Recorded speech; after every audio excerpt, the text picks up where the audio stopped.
Empire. The shift in power to the north of Europe left some unable to compete and keep up. In the Ottoman Empire world, for instance, the number of cities with populations of more than 10,000 remained broadly the same between 1500 and 1800, a period of 3 centuries. There was no pressure to intensify agricultural production to service growing demand, which meant that the economy remained sluggish and static. Tax collection was also inefficient, partly a result of tax farming, which incentivized individuals to make quick gains at the expense of the state's long-term income. Ottoman bureaucrats had proved to be highly skilled administrators, adept at centralizing resources and managing the distribution of the population to ensure that harvests and supplies ended up where they were most needed. As the empire swallowed up more territory in the 15th and 16th centuries, respectively, this had worked efficiently and smoothly. When the momentum of expansion slowed, however, the fragility of the system became apparent. Under pressure from the cost of sustaining military action on 2 fronts, in Europe in the west and with the Safavid Persia in the east, but also as a result of climatic change that had a particularly severe impact on the Ottoman world. The social structures in the Muslim world, which developed along very different lines to those in Western Europe, also proved to be an important factor.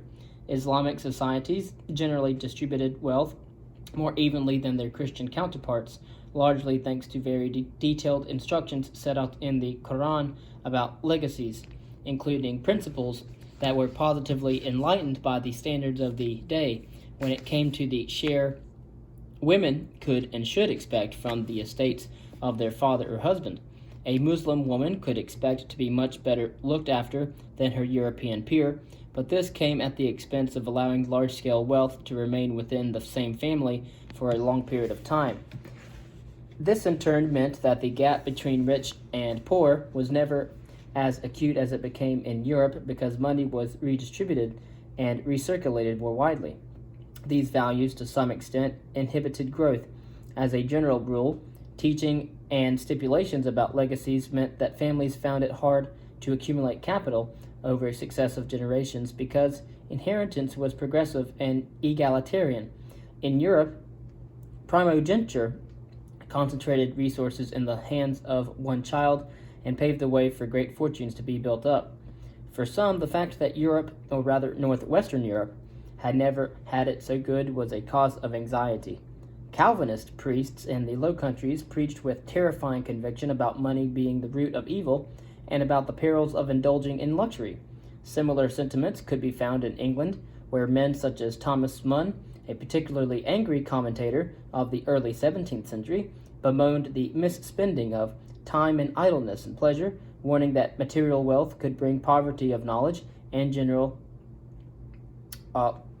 lethargy of body and soul. Of course, the benefits of growth were not shared evenly. Rising rents were good for landlords, but less good for tenants. Exposure to larger markets meant that there was considerable price pressure, as domestic production of wool, textiles, and other goods was exposed to more competition. The fall in moral standards that came with economic and social upheaval was enough to encourage some to take drastic action. The time had come to establish new pastures, concluded the more conservative, to find a place where it would be possible to practice a simple lifestyle that prioritized religious devotion and spiritual purity, a place for fresh start and a return to basics. The Puritans, who settled in New England, did so in protest against the changes that had accompanied Europe's rise and against the affluence that followed. They were reacting to the strange stream of new ideas and goods that made the world seem a very different place, where Chinese porcelain was appearing on household dining tables, where marriage of people with different skin color to Europeans was giving rise to questions about identity and race, and where attitudes about the body were prompting what one scholar has recently termed the first sexual revolution. To escape the answer was to head across the Atlantic, and for many, the destination of choice was not the Caribbean, where many had gone to turn the land into sugar plantations using slave labor, but the Virgin Islands of New England, the virgin lands of New England, where immigrants could lead an idealized existence of devout simplicity.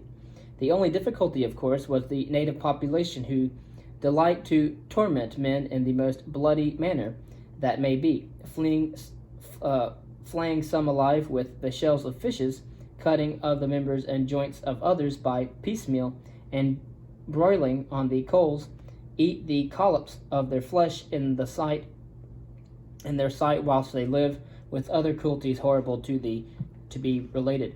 But even this lot were worth risking. It would still be better than the world they had left behind. It is easy to forget that the Feast of Thanksgiving, first celebrated by Pilgrim Fathers to mark their safe arrival in the land of plenty, that of the New England American colonies, was also a commemoration of a campaign against globalization. It was not only hailing the discovery of a new Eden, but triumphantly rejecting the paradise at home that had been destroyed. For those of a different bent, however, who were not interested in building a bastion of austerity and religious conservatism, but wanted to discover the new, to benefit from and share in the attractions and tantalizing delights that were on offer in the New World, there was an alternative. Go east and head for Asia. Building a platform to enable England to make connections with Asia in a structured and organized way was a slow and often frustrating process. The East India Company, the EIC for short, which was granted a royal monopoly on trade with all lands east of the Cape of Good Hope in the year 1600, managed to displace the Portuguese from Bandar Abbas in the Persian Gulf and Surat in northwest India through force, thereby establishing footholds that hinted at further opportunities. Nevertheless, competing against the all-powerful Dutch East India Company, or the VOC for short, was a challenge. Volumes of trade back to England did begin to grow, but the supremacy of the Dutch was such that in the middle of the 17th century, they were shipping around 3 times as much by value as that of the English. The relationship between the English and the Dutch was a complicated one. For one thing, the Low Countries provided customers and credit for English goods, so while there was commercial rivalry between the EIC and the VOC, or again, the Dutch East India Company and the East India Company, their successes were not mutually exclusive. For another, the Spanish provided a common enemy and grounds for military and political cooperation between the two staunchly Protestant states. Some leading English figures took great heart from major Dutch naval successes against Spain in the English Channel in 1639, and not long afterwards at Itamaraca off the coast of Brazil, with the result of the pompous Oliver St. John leading one of the many delegations sent to The Hague to cement ties, even made the radical proposal that the two countries should enter into a more intimate alliance and nearer union. In other words, that they should merge into one. The unpredictability of the European powers was such that barely a year after proposing a confederation, England and the Dutch were at war. The causes of this was the passing of the Navigation Act shortly after the St. John delegations returned home, when Parliament enacted a law requiring that all cargoes bound for England be carried into English ports by English ships. Although there was unquestionably a commercial motivation behind this legislation, namely to drive revenues towards an economy that had been ravaged by domestic fighting, it was also significant that there was a growing, vocal, and apocalyptic lobby in England that, at the time, was insisting the Dutch were motivated only by profits, were too materialistic, and lacked religious conviction. The act, however, was an indication of England's sharpening aspirations. Just as rhetoric about the Spanish a century earlier became increasingly poisonous, so too did criticisms of the Dutch, especially when intense fighting broke out at sea as the Dutch sought to keep the shipping lanes open to their own ports through the Channel and the North Sea. This provoked nothing less than a maritime revolution in England. The navy had been well funded even during Tudor times. Now, however, it was systematically overhauled. In the course of the second half of the 17th century, considerable resources were lavished on a large-scale shipbuilding program. Expenditure on the navy rose so sharply that it soon consumed nearly a fifth of the entire national budget. The process was overseen by Samuel Pepys, whose very personal diaries give little sense of the military and geopolitical shift that was taking place, or of the scale of the change running through shipyards up and down the country. Pepys gathered the most up-to-date manuals by Dutch specialists, including that of Nicholas Witsen, the master theorist of shipbuilding, and set out about applying rigor and discipline to everything from setting up schools that taught the art of navigation to commissioning written doctrines that set out the latest techniques for an ambitious and well-funded new generation of designers. The Maritime Revolution was based on three separate observations.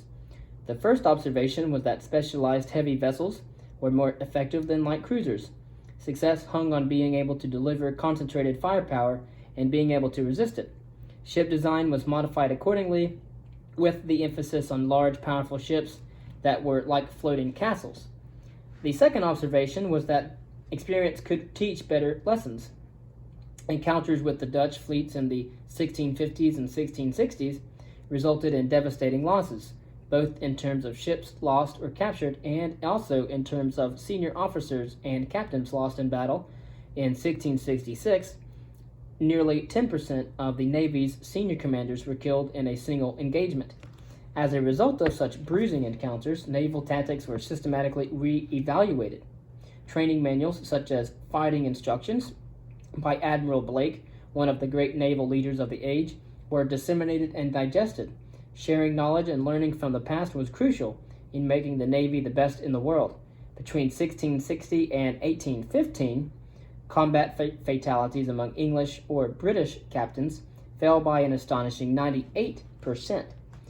The third and no less important observation was how the Navy functioned as an institution. In order to become a lieutenant, it became necessary to spend 3 years at sea and to pass an exam conducted by superior officers. Subsequent promotions were based strictly on ability rather than on patronage, which meant not only that the ablest rose to the top of the hierarchy, but also that they did so with the endorsement of their peers.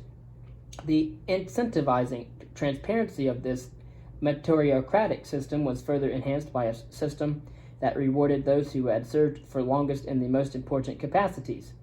It was broadly identical to the organization put in place in the earliest days of Islam, and which had proved so effective during the Muslim conquests.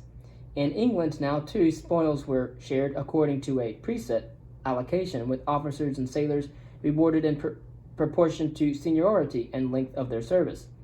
This made promotion highly desirable and lucrative, which again serves to propel the most able to the top of the hierarchy, especially as the process was overseen by the Admiralty Board, whose aim was to filter out favoritism and partiality. There were optimum labor contracts, in other words, designed to reward and incentivize performance. Furthermore, they were fair. It was not long before the reforms brought rewards. Heavily investment in the Navy extended England's reach substantially, giving it the chance to take advantage of any European rivalries, outbreaks of war, or other openings in the Caribbean and elsewhere that presented themselves. It also dovetailed with the long and slow process of trying to build up a strong trading position in Asia, where the fruits of hard work were finally ripened, as well as Surat, the East India Company, or the EIC, established an important center in the southeast of the subcontinent at Madrasapatnam, now Madras, where in the first half of the 17th century, a concession was negotiated with the local ruler to trade free of customs. As modern corporations would quickly recognize, generous tax breaks were a major boon, enabling long-distance rivals to be undercut, and in due course, locals as well. And as modern corporations would also recognize, as settlements became larger and more successful, the company was perfectly placed to renegotiate better and better terms. Over the course of 70 years, Madras was transformed into a thriving metropolis. The pattern was replicated in other locations, most notably in Bombay and Calcutta, the jewel of Bengal, and the fortunes of the East India Company rose steadily upwards. As was the case with the VOC in Holland, the lines between England's government and the EIC were blurred. Both companies had the right to behave as a quasi-branch of the state, granted the right to mint coins, form alliances, and not just maintain armed forces but also use them. Taking service with these highly commercialized organizations, which benefited from both government protection and very powerful investors, made for an attractive career path. Men were drawn from all over England and indeed from other parts of the world as well, including the bastion of conservatism that was New England. There were rich rewards for the ambitious and the quick-witted who rose through the ranks of the company. Typical was a man born in Massachusetts in 1649 who moved with his family back to England as a small boy before entering the service of the East India Company. Initially holding the lowly position of writer, he eventually rose through the ranks to become governor of Madras itself. He did well for himself there, too well in fact, for he was removed from his position after 5 years, with rumors swirling about how much he had gained personally during his tenure.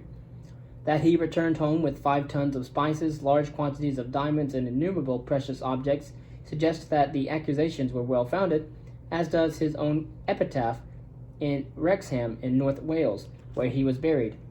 Born in America, in Europe bred, in Africa traveled, and in Asia wed. Much good, some ill, he did. So hope all's even, and that his soul, through mercies, gone to heaven. He spent his money liberally back in England, though he did not forget the land of his birth. Towards the end of his life, he gave a generous sum to the Collegiate School of Connecticut, which recognized his gift by renaming itself after a benefactor who might make further donations in the future. Elihu Yale. Yale had been in the right place at the right time. In the 1680s, the Qing court in China lifted its restrictions on foreign trade, leading to a surge in exports of tea, porcelain, and Chinese sugar. As a result, ports like Madras and Bombay were not only important trade centers in their own right, but became staging posts in a new and vibrant global trading network. And of course, the man who capitalized on this was Elihu Yale.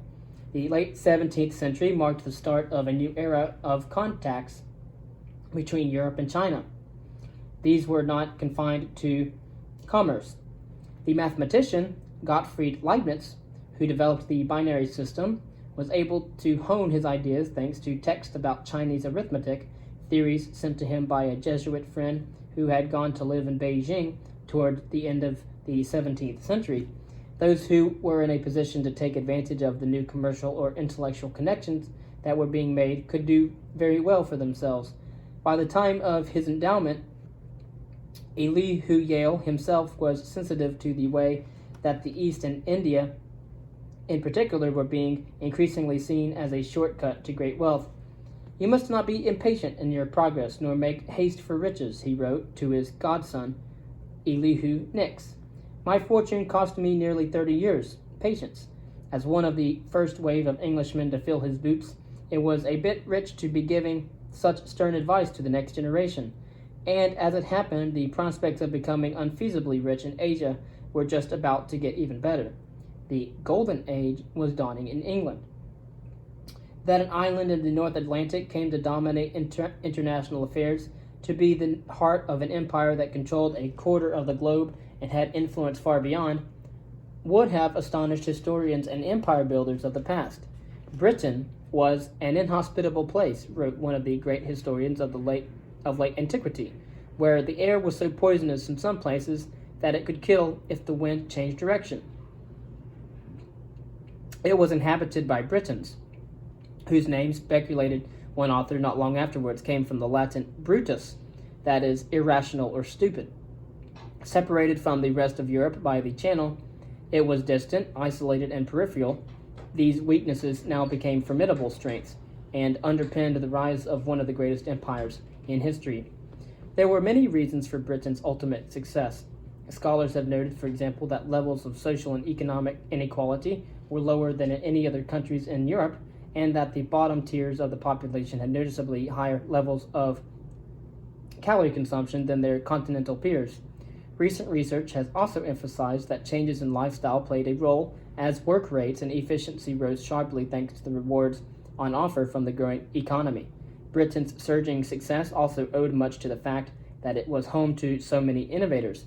Fertility levels, which appear to have been lower in Britain than in most other European countries, also had an important correlation with per capita incomes, as resources and assets passed into fewer hands than on the continent. But the trump card that proved unbeatable was that of geography.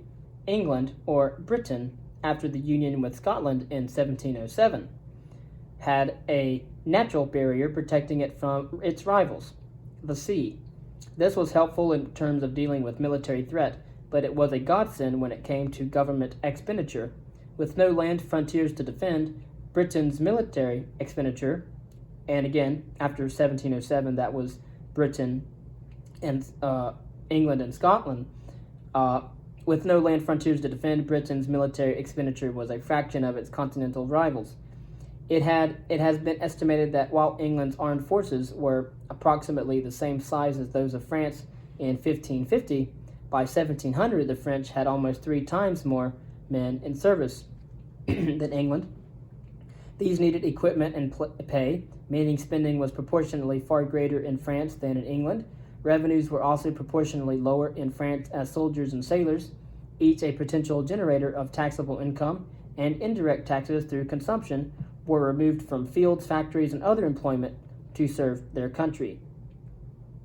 It was as though Britain, from 1707 onwards, was vaccinated from the contagious problems of Europe that saw seemingly never-ending warfare, as states on the mainland squabbled and fought in almost every possible permutation in the 17th and 18th centuries.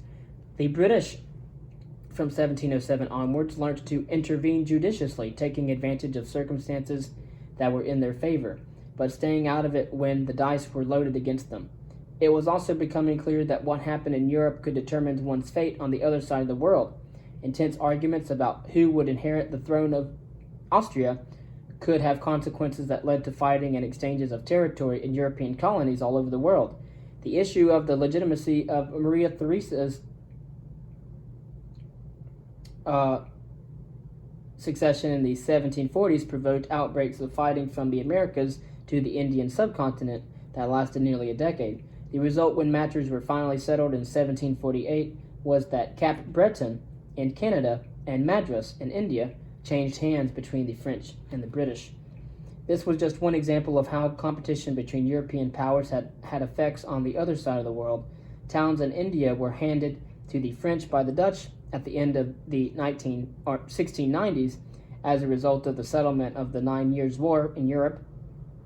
Islands in the Caribbean changed hands between Britain and France as part of peace settlements 2 decades after the further intense fighting in Europe, while huge swathes of North America were swapped between the British and French when disputes over the Spanish throne were settled. Marriages could also deliver vast territories. Strategic bridgeheads or great cities, such as Bombay, handed over to England as part of the dowry of Catherine of Braganza when she married King Charles II in the 1660s. It was an act of generosity that, as the city's Portuguese governor accurately predicted, spelt the end of Portugal's power in India. Activities in bedchambers in Europe, hushed mutterings in palace corridors in its capital cities concerning potential brides or assumed slights by flighty rulers who were quick to have their egos picked, had implications and ramifications thousands of miles away. On one level, such intrigues were of little concern to those in the East, who cared little if the Dutch, British, French, or others held the upper hand. In fact, if anything, the rivalries in Europe seemed merely to generate increasingly lavish benefits. Throughout the 17th century, rival delegations could be found heading to the Mughal emperor, to the rulers of China and of Japan to curry favor and have new trading concessions granted or old ones reconfirmed. This elevated the importance of intermediaries, such as Mukarrab Khan, a port official in Gujarat, who oiled the wheels with the Emperor Jahangir in the early 17th century, who did well for themselves as a result.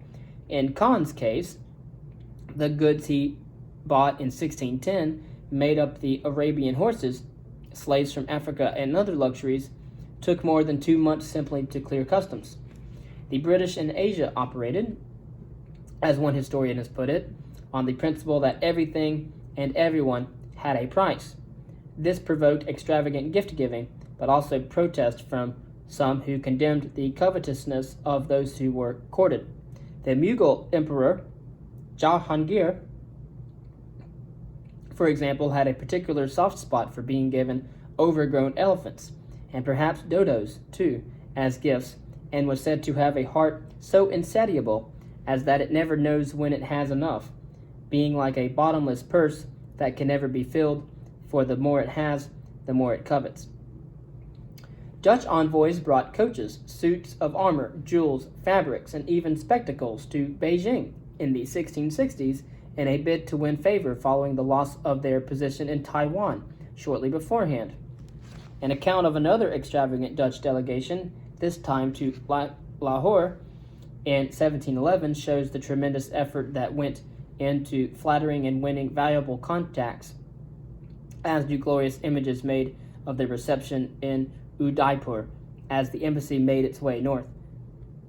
Lacquerware from Japan, elephants from Klaon, and horses from Persia were taken as gifts, as were spices from the Dutch colonies, alongside European goods, cannon, telescopes, sextants, and microscopes. Nothing was left to chance, even though on this occasion circumstances contrived to leave the envoy's request to renew trade concessions unresolved. It took a long time for the fuller implications of the shifting sands in Europe to work their way through to the east. To all intents and purposes, the more merchants arriving to trade and the bigger the ships they came and the better. This meant more gifts, more rewards, and greater volumes of trade, as it was Mughal emperors such as Akbar, Shah Jahan, and Aurangzeb ruled from 1658 to 1707, and were partial to having themselves weighed on their birthdays, with gems, precious metals, and other treasures being repeatedly loaded onto the scales until they were balanced. Hardly the best incentive to maintain a trim waistline. Then there were the bribes payable to middlemen who demanded money to escort travelers and merchants to their destination, much to the frustration of some who felt that the principle as well as the amount was annoying. English merchants who had their goods impounded at Rajmahal in 1654 felt that there was no option other than to bribe the governor and his officials, just as the Dutch always had to do. Complaints about lack of fairness would reach the Mughal emperors, who sometimes punished those who had lined their pockets too well. Apparently, one judge accused of not being impartial was made to stand in front of the ruler and be bitten by a cobra. On another occasion, gatekeepers were whipped after a musician complained that he would have to hand over a portion of a stipend awarded to him by the emperor on his way out of the palace. Funds coming into India continued to fuel the artistic, architectural, and cultural blossoming that had accompanied the enormous injections of capital since the early 16th century. Increasing sums percolated into Central Asia, partly as a result of tribute paid by rulers like Aurangzeb to secure peaceful relations to the north, but also as a result of horse buying on a massive scale from breeders whose herds grazed on the steppes. As many as 100,000 horses were being bought in the markets of northern India each year, and at high sky markups, if some sources are to be believed.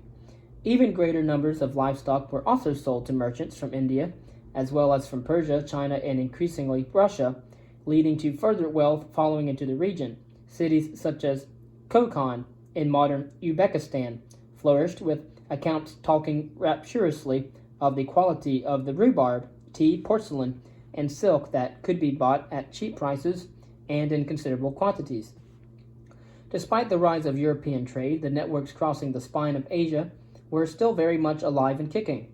This is shown by the records of the VOC that note that tens of thousands of camel loads of textiles were being sent each year from India to Persia via the old routes through Central Asia, English, French, Indian, and Russian sources likewise provide information about continued overland trade and give some idea of its scale in the 17th and 18th centuries. Travelers in Central Asia talk consistently about large volumes of goods being sold in markets, about enormous numbers of horses being reared and brought to places like Kabul, an excellent trading center, where caravans converged from all over Asia to buy and sell a wide range of textiles, aromatic roots, refined sugars, and other luxuries. Increasingly import in this continental trade were the minorities who helped lubricate commercial exchange, thanks to shared customs, family ties, and the ability to create credit networks that worked over long distances. In the past, the Sogdians had played this role. Now it was Jews, and above all, Armenians, who did so. Under the surface, powerful currents were swirling unseen. European attitudes to Asia were hardening, shifting from seeing the East as a wonderland filled with exotic plants and treasures to a place where the locals were as limp and useless as in the New World. One attitude was typical of the 18th century. The first official historian of the East India Company, Robert Orme, penned an essay whose title, On the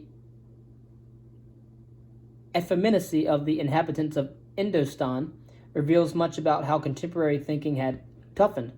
A bullish sense of entitlement was rising fast. Attitudes towards Asia were changing from excitement about profits to be made to thoughts of brute exploitation.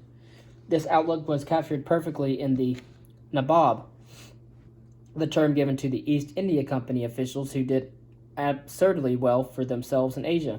They behaved like hoodlums and loan sharks, lending money locally at exorbitant rates of interest, using company resources for their own benefit, and creaming outrageous profits off transactions for themselves. It was the Wild East, a prelude to similar scenes in the west of North America a century later. Go to India, the memoirist William Hickey's father told him, and cut off half a dozen rich fellows' heads, and so returned a nabob. Serving the EIC in India was a one-way ticket to fortune. The path was not without hardship or danger, for conditions in the subcontinent were not easy, and disease could put a swift end to ambitions. As far as the evidence allows us to ascertain, although mortality levels dropped thanks to improvements in sanitation and hygiene, as well as in medicine and healthcare, the numbers of those sent home or deemed unfit for service rose steadily. Experiences could be traumatic, as the merchant sailor Thomas Bowery and his friends found out when they paid 6 pence for a pint of bangka, which is an infusion of cannabis. In India in the late 17th century, one set himself down upon the floor and wept bitterly all afternoon. Another, terrified with fear, put his head in a great jar and continued in that posture for 4 hours or more. 4 or 5 lay upon the carpets, highly contemplating each other in high terms, while another was quarrelsome and fought with one of the wooden pillars of the porch until he had little skin upon the knuckles of the fingers. It took time to get used to other parts of the world. On the other hand, rewards were astounding, so much so that it became commonplace for playwrights, the press, and politicians to mock the newly rich. There were howls of contempt about the boom in tutors being hired to teach gentlemanly pursuits like fencing and dancing, about the nervousness in choosing the right tailor, about knowing the right things to talk about at dinner. Hypocrisy was everywhere. It was grotesque.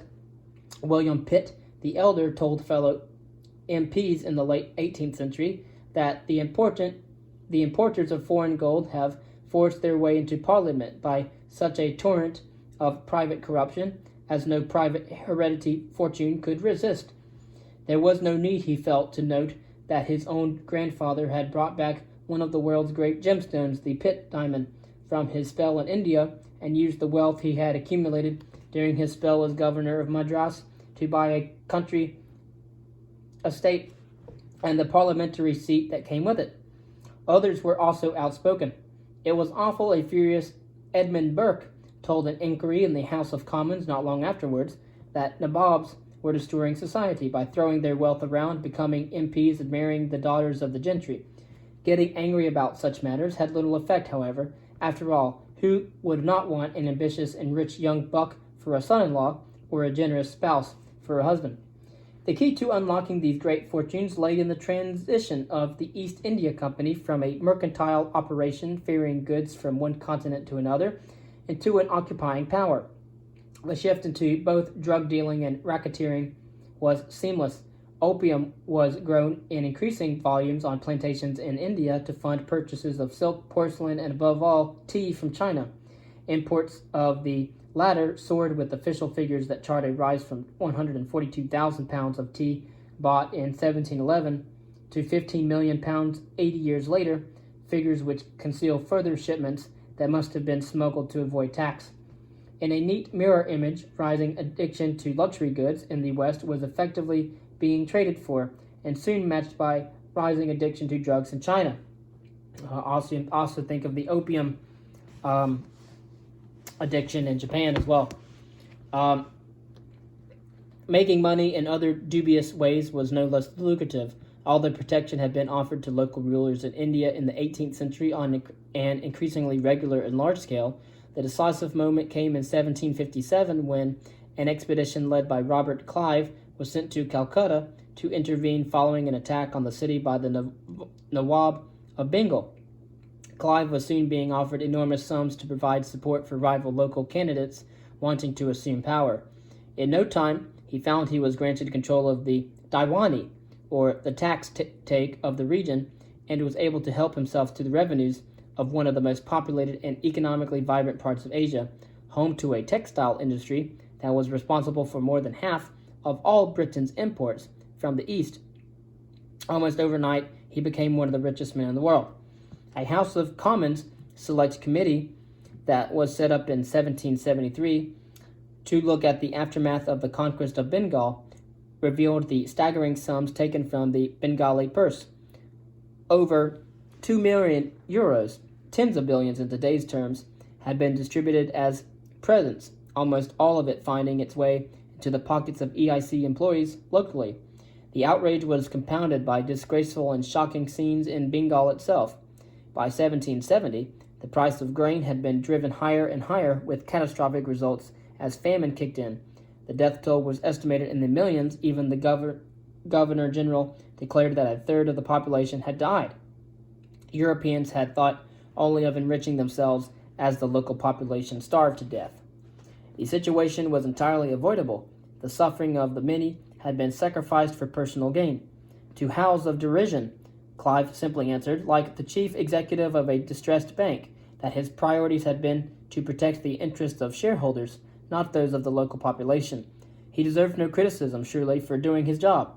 Things were to get worse. The loss of manpower in Bengal devastated local productivity. As revenues collapsed, costs suddenly rose sharply, causing panic that the golden goose had laid its last egg. This prompted a run on the shares of the EIC and pushed the company to the brink of bankruptcy. Far from its directors being superhuman administrators and wealth creditors, it turned out that the practices and culture of the company had brought the intercontinental financial system to its knees. After desperate consolation, the government in London conceded that the EIC was too big to fail and agreed to bail out. To fund this, however, cash had to be raised. Eyes turned to the colonies in North America, where taxes were substantially lower than in Britain itself. When Lord North's government passed the Tea Act in 1773, it thought it had found an elegant solution to pay for the EIC rescue, while also bringing at least part of the tax regime of the American colonies closer into line with Britain's. It provoked fury among settlers across the Atlantic. Leaflets and pamphlets were widely distributed in Pennsylvania that described the East India Company as an institution well versed in tyranny, plunder, oppression, and bloodshed. It was a symbol of all that was wrong with Britain itself. Remember, Britain from 1707 onwards was England and Scotland. Before 1707, Scotland and England were separate. So Britain itself, where the highest levels of society were enthralled to the greedy, self-serving interest groups enriching themselves at the expense of the common people. Ships carrying tea were turned back as a united front among colonists refused to bow before the demands of a government that did not allow them representation in the political process. When 3 vessels put into Boston Harbor, there was a tense standoff between the locals and the authorities. On the night of the 16th of December, a small group of men dressed as Indians boarded the boats and tipped the tea into the harbor. They would rather it went to the bottom of the sea than be forced to pay taxes to London. Again, that was on the 16th of December. Seen from an American perspective, the chain of events that led to the Declaration of Independence of the United States had a very American context, but from a wider vantage point, the causes can be traced back to the tentacles of British power extending even further in search of new opportunities, and from the efficacy of the Silk Road that had caused disequilibrium by pumping back too much too quickly. London was trying to balance competing demands on opposite sides of the world, and attempting to use revenues generated by taxes in one location to fund expenditure in another, leading to disillusionment, dissatisfaction, and revolt. The pursuit of profits had been relentless, which in turn had spurred a growing sense of self-confidence and arrogance. The East India Company, Clive told inquisitors on the eve of its collapse, was an imperial power in all but name. It ruled over countries that were rich, populous, fruitful, and was in possession of 20 millions of subjects. As those in the American colonies recognized, there was ultimately little difference between being a subject in one territory controlled from Britain rather than another. If Bengalis could starve to death, why not those living in the colonies, whose rights seemed no better or greater? It was time to go it alone. The American War of Independence provoked much soul-searching in Britain as to how it should treat the regions where it had built up trading positions that were not just commercially lucrative, but had real political clout as well. The effective conquest of Bengal marked a signal moment insofar as it changed Britain from being a country that supported colonies of its own immigrants to becoming a domain that ruled other peoples. And again, this is also called as colonization as a result of imperialism. It was a steep learning curve to make sense of what this meant and how to balance the desires of the center of the empire with the needs of its extremities. Britain found itself administering peoples who had laws and customs of their own, and having to work out what to borrow from new communities, what to lend, and how to build a platform that was workable and sustainable. An empire was being born. Its genesis marked the end of a chapter. The passing of most of India into British hands ensured that the overland trade routes were starved of oxygen, as buying and spending power, assets, and attention were decisively diverted to Europe. The decline in the importance of cavalry in the face of yet more improvements in military technology and tactics, particularly relating to firepower and heavy artillery, also played a role in depressing the volumes passing along the roads that had crisscrossed Asia for millennia. Central Asia, like Southern Europe before it, began to fade. The loss of 13 colonies in North America was a humiliating setback for Britain and underlined how important it was to keep British possessions secure. And, in that sense, the appointment of Lord Cornwallis as Governor-General of India was an eye-opener. It was Cornwallis, in fact, who had played a prominent role in the debacle across the Atlantic and who had surrendered at Yorktown to George Washington. Perhaps the idea was that painful lessons had been learnt, and those who had learnt them were best placed to make sure that the same thing did not happen again elsewhere. Britain might have lost the United States, but it would never lose India.